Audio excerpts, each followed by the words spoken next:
Hello friends, welcome to the Apti with AK YouTube channel. நம்ம சேனலில் SSC, railway, banking இது மாதிரி competition exam தேவையான அர்த்தமெட்டிக் சம்ஸை ஷார்ட்கட் அண்ட் கான்செப்டோட சொல்லிக் கொடுக்குறோம், ஃபார்முலா இல்லாமல். ஸோ இந்த சேனலை சப்ஸ்கிரைப் பண்ணிக்கோங்க, பக்கத்தில் இருக்கிற பெல் ஐக்கனை ப்ரெஸ் பண்ணிக்கோங்க, இந்த வீடியோக்கு லைக் பண்ணிக்கோங்க. வாங்க ஃப்ரெண்ட்ஸ், வீடியோக்குள்ளே போகலாம். இந்த வீடியோவில் நம்ம என்ன பார்க்க போகிறோம்னா எஸ்பிஐ கிளர்க்கு நோட்டிஃபிகேஷன் எப்போ வரும் நிறைய பேர் கேட்டுக்கிட்டே இருந்தீங்க. இதோ எஸ்பிஐ கிளர்க் நோட்டிஃபிகேஷன் விட்டுட்டாங்க. பட் என்ன மிகப்பெரிய சர்ப்ரைஸ் அப்படின்னு பார்த்தா நிறைய பேர் ஷாக்கிங்காக இருக்கும். தமிழ்நாட்டுக்கு வேக்கன்சி இல்லை இதில். அப்போ நம்ம தமிழ்நாட்டுக்கு வேக்கன்சியே வராதா சார் அப்படின்னா அப்படி தான் கிடையாது. இந்த ரெக்ரூட்மெண்ட்டே வந்து பார்த்தீங்களான்னா வெறும் லடாக் ரீஜனுக்கு மட்டும்தான் விட்டுருக்காங்க, வேறு எந்த ஸ்டேட்டுமே கிடையாது. நமக்கு மட்டும் வேக்கன்சி இல்லை, ஜீரோ போட்டு மற்ற எல்லா ஸ்டேட்டுக்கும் விட்டுருந்தாக்கலாம் நம்ம பயப்பட வேண்டியதில் ஒரு லாஜிக் இருக்கும். பட் இந்த நோட்டிஃபிகேஷனை பொறுத்த வரைக்கும் வெறும் லடாக் ரீஜனுக்கு மட்டும்தான் வேக்கன்சி விட்டுருக்காங்க. அது என்ன வேக்கன்சி எவ்வளோ அந்த டீட்டெயிலாம் பார்க்கறதுக்கு முன்னாடி உங்கள் பயம் என்னென்னா தமிழ்நாட்டுக்கு வேகன்சி வருமா வராதான்னு கேட்குறீங்க. பட் கண்டிப்பாக தமிழ்நாட்டுக்கு வேகன்சி வரும். இது தனியாக வரும். இது தனி ரெக்ரூட்மெண்ட்டு. இந்த மாதிரி இதுக்கு முன்னாடி பண்ணியிருக்காங்க. வெறும் 4 ரீஜனுக்கு மட்டும் தனியாக லேட்டாக வச்சு ரெக்ரூட்மெண்ட் பண்ணியிருக்காங்க. இப்போ என்ன பண்ணியிருக்காங்கன்னா இது வந்து போன வருஷத்தோட பெண்டிங்காக இருக்கலாம், இல்லைனா அடுத்த ரெக்ரூட்மெண்ட்டுக்கு முன்னாடி இந்த ரீஜன் மட்டும் எடுத்துகிட்டு ரிமைனிங் ரீஜன்ஸ் எல்லாம் வேக்கன்சி அலோகேஷன் போயிட்டுருக்கும். மேபி அங்கே என்ன பிரச்சனை நடந்திருக்கலாம்னா ஏன் நோட்டிஃபிகேஷன் டிலே ஆகுது அப்படின்றதுக்கான ஒரு காரணமான ஒரு ரீசன் என்னவாக இருக்குன்னா, இந்த நம்ம எழுதுவோம்ல அப்ரெண்டிஸ்ஷிப் எக்ஸாமு, அந்த அப்ரெண்டிஸ்ஷிப் எக்ஸாமுடைய மார்க் 5 மார்க் அலாட்மெண்ட் பண்ணுறாங்க இல்லையா, ஒரு குறிப்பிட்ட பர்சன்டேஜ் மார்க் அவங்களுக்கு கொடுப்பாங்க. டைரெக்டாக மெயின்ஸ் எக்ஸாமில் இவங்களுக்கு அப்ரெண்டிஸ்ஷிப்பில் ஒரு வருஷம் ட்ரைனிங் முடித்தவங்களுக்கு டைரெக்டாக ஒரு குறிப்பிட்ட மார்க்கு மெயின்ஸ் எக்ஸாமில் அலாட் பண்ணிடுவாங்க. அந்த மார்க் டிஸ்கஷன் பற்றி ஒரு டிஸ்கஷனால் கூட நோட்டிஃபிகேஷன் டிலே ஆகிட்டுருக்கலாம். அண்ட் பிஓ எக்ஸாம் வந்து நோட்டிஃபிகேஷன் கூடிய சீக்கிரம் வரப்போது. எக்ஸாம் டேட் கொஞ்சம் லிட்டில் பிட் மாட்ரேஷன் ஆகிருக்கு. அந்த டேட் எல்லாமே இந்த வீடியோவில் பார்க்கலாம். வாங்க ஃப்ரெண்ட்ஸ், வீடியோக்குள்ளே போகலாம். இதை பாருங்கள் ஃப்ரெண்ட்ஸ், இதுதான் வந்து பிஓக்கான டேட்டு. இப்போதைக்கு இருக்கக்கூடிய எக்ஸ்பெக்டட் டேட் இதுதான். ஒன்று மார்ச் ஃபஸ்ட் வீக்கில் நடக்கும், இல்லைனா பிப்ரவரி லாஸ்ட் வீக்கில் நடக்கும். பிப்ரவரி எண்டு இல்லைனா மார்ச் ஃபஸ்ட் வீக்கில் இருக்கக்கூடிய வீக்கெண்டு இல்லை வீக் டேஸில் கூட எக்ஸாம் நடக்கும். எக்ஸாம் ஏப்ரல் 10 வரும்னு எக்ஸ்பெக்ட் பண்ணிகிட்ருக்கோம். அதாவது ஏப்ரல் 10 மெயின்ஸ் எக்ஸாம் இருக்க பாசிபிள் இருக்குது. பட் ப்ரிலிம்ஸ் இந்த 2 வாரத்தில் எப்போனாலும் இருக்கலாம். நோட்டிஃபிகேஷன் ஜான் நியூ இயர் சர்ப்ரைஸாகவும் இல்லாம், நியூ இயர் சர்ப்ரைஸாகவும் வேக்கன்சி வரலாம். ஒரு வருஷம் எஸ்பிஐ கிளர்க் நியூ இயர் சர்ப்ரைஸாக ரெக்ரூட்மெண்ட் எடுத்து 6 மாதத்தில் அகைன் அடுத்த SBI clerk recruitment new year அன்றைக்கி சர்ப்ரைஸாக கொடுத்தாங்க. அந்த மாதிரி நமக்கு நியூ இயர் சர்ப்ரைஸாக எஸ்பிஐ பிஓஓ எஸ்பிஐ கிளர்க்கோ வரதான் போகுது. பட் என்னன்னா எஸ்பிஐ பிஓக்கு நமக்கு ஜான் ஃபஸ்ட் வீக் இல்லைனா ஜான் செகண்ட் வீக்கில் மோஸ்ட் ப்ராபபிலிட்டி நோட்டிஃபிகேஷன் வந்துடும். Exam Feb last week and March first வீக்கில் நடக்கும். ஸோ பிஓக்கு எக்ஸாம் டேட் நமக்கு கிளியர் ஆகிடுச்சு. பட் எஸ்பிஐ கிளர்க்கு லடாக்கு வந்துட்டு நமக்கு வராததுனால நிறைய பேருக்கு கொஸ்டின் மார்க்காகவே இருக்கும். நீங்கள் யாரும் பயப்படவே தேவையில்லை, நமக்கு கண்டிப்பாக எக்ஸாம் வரும். கொஞ்சம் தள்ளி போகிறது நமக்கு ரொம்ப நல்லது தான். ஏன்னா இந்த பிஓ யாருக்கு நல்லது யாருக்கு கெட்டதுன்னு தனித்தனியாக பார்க்கலாம். பட் இந்த நோட்டிஃபிகேஷன் நமக்கு தள்ளி போகிறதுல ஒரு பெனிஃபிட் இருக்குது. அது என்ன பெனிஃபிட்னா, நம்ம இந்த எக்ஸாம்ஸில் ஆல்ரெடி ஒரு பேட்ச் ஆஃப் எக்ஸாம் ஐபிபிஎஸ் பிஓட முடிஞ்சிருச்சு. யூனியன் பேங்க் எக்ஸாமோட எல்லா எக்ஸாம் முடிஞ்சாச்சு. இப்போ என்ஐஏசிஎல் எக்ஸாம் மட்டும்தான் பெண்டிங் இருக்குது. ஏஜ் ஆனவங்களுக்கு, ஏஜ் கம்மியாக இருக்கிறவங்களுக்கு இந்த ஐடிபிஐ, கர்நாடகா பேங்க் அதெல்லாம் கொடுக்கு. அது டிஎன் பேங்கர்ஸில் அதுக்கான வீடியோ ப்ரொவைட் பண்ணிகிட்ருக்கோம். ஸ்ட்ராட்டஜிஸ் கூடிய சீக்கிரம் நாளைக்கு ஈவினிங் ஒவ்வொரு எக்ஸாமுக்கும் ஸ்ட்ராட்டஜிஸ் அப்லோட் பண்ணிடுவேன். யூனியன் பேங்க் லாஸ்ட் மினிட் டிப்ஸும் அப்லோட் பண்ணிடுவேன். பட் இப்போ நான் கரண்ட் அஃபேர்ஸில் ஒர்க் அவுட் பண்ணிகிட்ருக்கேன். ஸோ அதனால தான் இந்த வீடியோ டிலே. இப்போ நம்ம கண்டென்ட்டுக்குள்ளே வரலாம். இப்போதைக்கு நமக்கு என்ஐஏசிஎல் எக்ஸாம் மட்டும்தான் ஜான்வரி எண்டில் இருக்குது கன்ஃபார்மாக.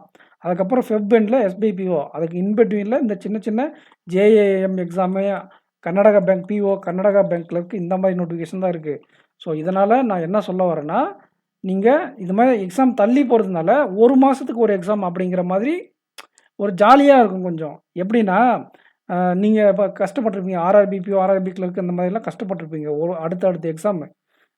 கொஞ்சம் கூட உங்களுக்கு டைம் இல்லாமல் மூச்சு ரொம்ப சொஃபசிகேட்டடாக இருந்துச்சுல்ல, அந்த மாதிரி இல்லாமல் ஒரு மாதம் பொறுமையாக என்ஐஎஸ்எல் எக்ஸாம் படிக்கலாம். அதுக்கப்புறம் ஒரு மாதம் உட்காந்து எஸ்பிஐ பிஓ படிக்கலாம். இந்த எஸ்பிஐ பிஓ ப்ரிலிம்ஸுக்கு படிக்கும்போது என்ஐஎஸ்சிஎல் அசிஸ்டன்ட் மெயின்ஸுக்கும் சேர்த்து படிச்சுக்கலாம்.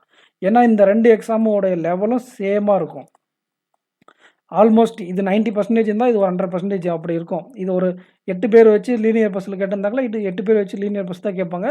பட் என்ன கொஞ்சம் எக்ஸ்ட்ரா ஒரு வேக்கண்ட் அந்த மாதிரி சேர்ந்து கொடுக்க வாய்ப்புகள் இருக்குது. இவ்வளோ தான் இது ரெண்டுத்துக்கு வித்தியாசம். ஒரு எக்ஸாம் படித்தா ஒரு எக்ஸாம் படித்த மாதிரி. உங்களுக்கு ஜான் ஃபஸ்ட் வீக்கில் என்ஐசியில் ப்ரிலிம்ஸ் இருக்கா, அப்புறம் ஃபெப்ரவரி லாஸ்ட் வீக்கில் எஸ்பிபிஓ இருக்குது. என்ஐசிஎல் அசிஸ்டண்ட்டோட மெயின்ஸும் உங்களுக்கு எப்படின்னா நான் சொல்லியிருப்பேன், தனியாக ஒரு வீடியோ சொல்லியிருப்பேன், ஃபெப்பில் தான் வரும். அப்போ உங்களுக்கு இந்த 2 எக்ஸாமும் காம்ப்ளீட் பண்ணிக்கலாம். ரெண்டும் காம்ப்ரிஹெண்ட் பண்ணி நீங்கள் ஒன்றா படிச்சுக்கலாம். ஒரு பெனிஃபிட் தான். இந்த எக்ஸாம் எஸ்பிபிஓ எக்ஸாமெல்லாம் முடிச்சுட்டு உங்களுக்கு எஸ்பிஐ கிளர்க் வரும்போது எஸ்பிபிஓட லெவல், ப்ராக்டிஸ், டைப்பிங் ஸ்ட்ராட்டஜி எல்லாமே எஸ்பிஐ கிளர்க் கூட மாறுபடும். அதனால் நீங்கள் எஸ்பிஐ கிளர்க்கு பின்னாடி வர்றது ரொம்ப நல்ல விஷயந்தான். அண்டு நம்ம ரிசல்ட்டை பார்த்துருவோம், ஐபிபிஎஸ் ரிசல்ட்டை பார்த்துருவோம். சப்போஸ் அதில் கிளியர் ஆகலைன்னா இதில் நல்ல எஃபர்ட் போட்டு கிளியர் பண்ணிக்கலாம். பட் நோட்டிஃபிகேஷனுக்கோசரம் வெயிட் பண்ண தேவையில்லை. நம்ம என்ன பண்ணக்கூடாது, நோட்டிஃபிகேஷனுக்கோசரம் வெயிட் பண்ணவே கூடாது. இப்போயே ஸ்டார்ட் பண்ணிடணும். We will prepare from now onwards. இதுக்கான சீரியஸ் நான் கூடிய சீக்கிரம் நெக்ஸ்ட் வீக்கில் ஆரம்பிச்சிருவேன். எஸ்பிஐ கிளர்க்குக்கான சீரியஸ் நெக்ஸ்ட் வீக். அப்படி இல்லைனா இல்லை, இப்போ நம்ம என்ன சீரியஸ் கொண்டு போயிட்டுருக்கோன்னா UIIC, IDBI JAM and Karnataka bank, இந்த 3 எக்ஸாமும் ஃபோக்கஸ் பண்ணி அதுக்கான மெயின்ஸ் லெவலில் தான் இருக்கும். அதுவும் கொஸ்டின் இந்த எஸ்பிஐ கிளர்க்கில் இருக்கக்கூடியதுக்கு ஓரளவுக்கு 80% டிஃபிகல்ட் லெவல் தான் இந்த எக்ஸாம் கொஸ்டின்ஸும் இருக்கும். ஸோ இந்த எக்ஸாம் நீங்கள் ப்ராக்டிஸ் பண்ணால் கொஞ்சம் அப்கிரேட் பண்ணி இந்த எக்ஸாம் யூஸ் பண்ணிக்கலாம், என்ஐஐசிஎல் எக்ஸாமுக்கும் யூஸ் பண்ணிக்கலாம்.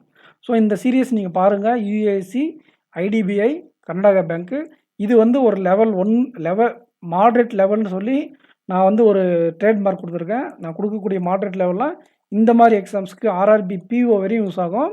Moderate plus M+ moderate plus அப்படின்னா எஸ்பிஐ கிளர்க்குக்கும் ஐபிபிஎஸ் கிளர்க் மெயின்ஸுக்கும் யூஸ் ஆகும். ஆர் லெவல்னால் எஸ்பி பிஓ மெயின்ஸுக்கு யூஸ் ஆகும். இப்போ நான் moderate and moderate plus SBI கிளர்க்குக்கும் இந்த யூனியன் பேங்க்கு, கர்நாடகா பேங்க்கு, ஐடிபிஐக்கும் சீரியஸ் நான் இப்போ கொடுத்துட்ருக்கேன். காலையில் கூட ஒரு மார்னிங்கில் ஒரு பசில் போட்டேன். அண்ட் என்ஐஏசிஎல் நோட்டிஃபிகேஷன் வருது இல்லையா, அது அப்புறம் எஸ்பிபிஓ, எஸ்பிஐ கிளர்க்கு ப்ரிலிம்ஸ் லெவலில் படிக்கக்கூடிய ஆஸ்பிரண்ட்ஸ்க்கு ஆப்டிவ் வித் ஏக்கில் ஒரு பட்டா வீடியோ வந்துட்டுருக்கோம். நேற்று நான் போட் அண்ட் ஸ்ட்ரீம் கொடுத்தேன். நெக்ஸ்ட்டு நான் ப்ராஃபிட் அண்ட் லாஸ் கொடுக்க போகிறேன். இந்த மாதிரி ஒவ்வொரு டாப்பிக்கும் அப்டேட் பண்ணிடுவேன். ஸோ ஆஸ்பிரண்ட்ஸ் நீங்கள் சேனலில் டச்சில் இருங்க. இதில் ப்ரிலிம்ஸுக்கும் டிஎன் பேங்கர்ஸில் மெயின்ஸுக்கும் நம்ம கண்டென்ட் பார்த்துட்ருக்கோம். சரி, வாங்க இந்த நோட்டிஃபிகேஷனை பார்த்துடலாம். இது பார்க்கறதுக்கு முன்னாடி நோட்டிஃபிகேஷனை பார்த்துடலாம். வந்திருக்க நோட்டிஃபிகேஷனை தெளிவாக பார்த்துடலாம். இதை பாருங்கள், இதுதான் வந்திருக்க நோட்டிஃபிகேஷனு. இந்த நோட்டிஃபிகேஷனில் என்ன சொல்லியிருக்காங்கன்னா, ஃபெப்ரவரியில் என்ன இருக்குன்னா மெயின்ஸ் எக்ஸாம் இருக்கும், ஜனவரியில் ப்ரிலிம்ஸ் எக்ஸாம் இருக்குன்னு சொல்லியிருக்காங்க. ஸோ இதுலேருந்து என்ன கன்ஃபார்ம் ஆகுதுன்னா, நமக்கு இப்போதைக்கு இந்த ஃபெப்ரவரிக்குள்ளே நம்ம ரெக்ரூட்மெண்ட் நடக்கிறது, எஸ்பிஐ கிளர்க்கு நடக்கிறது அப்படின்னாக்கல நமக்கு இது வரைக்கும் நோட்டிஃபிகேஷன் இதோட சேர்ந்து வச்சுருப்பாங்க. ஸோ நமக்கு ஃபெப்ரவரி வரைக்கும் இந்த எஸ்பிஐ கிளர்க்கு வர்றதுக்கு நோட்டிஃபிகேஷன் வரலாம். எக்ஸாம் ஃபெப்ரவரிக்கு முன்னாடி வர்றதுக்கு வாய்ப்புகள் இல்லை. ஃபெப்ரவரிக்கு முன்னாடி நமக்கு மெயின்ஸ் இருக்குது அப்படின்னு சொன்னாக்கல நம்ம என்ன பண்ணியிருக்கலாம், இப்போ இந்த நோட்டிஃபிகேஷனை சேர்த்து விட்டுருப்பாங்க. ஃபெப்ரவரிக்கு அப்புறம் தான் இந்த மெயின்ஸ் இருக்கும். ஃபெப்ரவரியில் மார்ச், ஏப்ரலில் வச்சா கூட நமக்கு இன்னும் 4 மாதம் சாலிடாக ஹேண்டில் இருக்குது. 4 மாதம் உட்காந்து நம்ம இப்போ எஸ்பிஐ கிளர்க் எக்ஸாம் ஃபோக்கஸ் பண்ணி படித்தா கண்டிப்பாக நம்ம எஸ்பிஐ எக்ஸாமே தூக்கிடலாம்.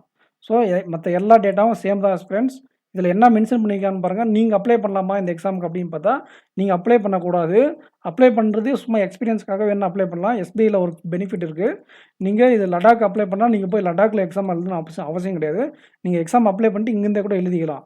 ஸோ நீங்கள் ப்ரிலிம்ஸ் எக்ஸாம் எழுதி ஒரு மெயின்ஸ் எக்ஸாம் எழுதி பார்க்க ஒரு விருப்பம் இருந்தாக்கல நீங்கள் எழுதி பார்க்கலாம். பட் ஆனால் உங்களுக்கு no provision for inter circle transfer, inter state transfer அப்படின்னு சொல்லியிருக்காங்க. நீங்கள் லடாக்கில் ப்ளேஸ் ஆகிட்டால் லடாக்கில் மட்டும்தான் ப்ளேஸ் பண்ண முடியாங்க. அண்ட் எக்ஸாமுக்கு முன்னாடியே உங்களுக்கு எல்பிடி இருக்குது, டாக்குமெண்ட் வெரிஃபிகேஷனுக்கு முன்னாடியே எல்பிடி, அப்போயே எல்பிடி இருக்கும். அதனால் உங்களால் நீங்கள் லோக்கல் லாங்குவேஜ் இங்கே போட்டிருக்காங்க பாருங்கள், அதில் பின்னாடி நோட்டிஃபிகேஷன் உள்ளே போட்டிருக்காங்க எல்பிடி இருக்கும். இந்த எக்ஸாமுக்கு நீங்கள் லாங்குவேஜ் தெரியாமல் இந்த எக்ஸாம் மேலே ஆசை வச்சு எழுத வேண்டாம்.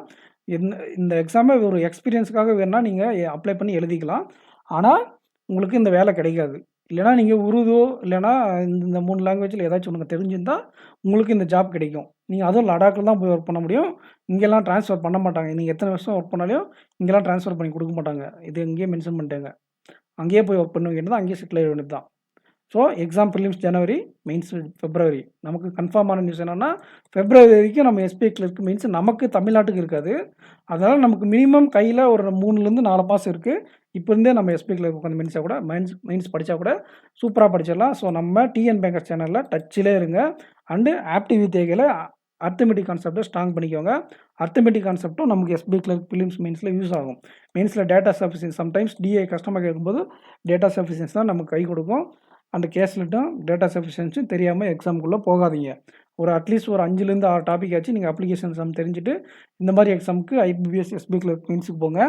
பட் ஆனா இந்த கர்நாடகா பேங்க்கு, ஐடிபிஐ பேங்க்கு, ஆர்ஆர்பி கிளர்க்கு, இன்சூரன்ஸ் எக்ஸாம் அசிஸ்டன்ட் மெயின்ஸு இந்த எல்லா எக்ஸாமுக்கும் உங்களுக்கு அப்ளிகேஷன் சம்மும் இங்கிலீஷும் தெரியலனா நீங்கள் ஒரு ஸ்டெப்பு பேக் வேரில் தான் இருப்பீங்க. அதனால் ஆப்டிவ் தேர்வில் கொடுக்கக்கூடிய அப்ளிகேஷன் சம்மு, அரித்மெடிக் சம்மு யூஸ் பண்ணிக்கோங்க. ப்ளஸ் நீங்கள் எந்த மென்டாரை சூஸ் பண்ணி நீங்கள் எடுத்துக்கிட்டாலும் சரி, அப்ளிகேஷன் சம் எல்லாமே ஸ்ட்ராங்கானால் தான் இந்த மாதிரி எக்ஸாம்லாம் கிளியர் பண்ண முடியும். ஸோ ஆஸ்பிரண்ட்ஸ் போதுமான இன்ஃபர்மேஷன் கொடுத்துருக்கேன்னு நினைக்கிறேன். பிடிச்சிருந்தா நான் கொடுத்த இன்ஃபர்மேஷன் பிடிச்சிருந்தா இந்த சேனலை சப்ஸ்கிரைப் பண்ணிக்கோங்க. இந்த வீடியோக்கு லைக் பண்ணிக்கோங்க. உங்கள் ஃப்ரெண்ட்ஸுக்கு ஷேர் பண்ணுங்கள். Thank you friends. கண்டிப்பாக இந்த வீடியோ சப்ஸ்கிரைப் பண்ணிட்டு பாருங்கள். நிறைய பேர் சப்ஸ்கிரைப் பண்ணாமல் பார்க்குறீங்க. உங்கள் ஃப்ரெண்ட்ஸுக்கு ஷேர் பண்ணுங்கள்.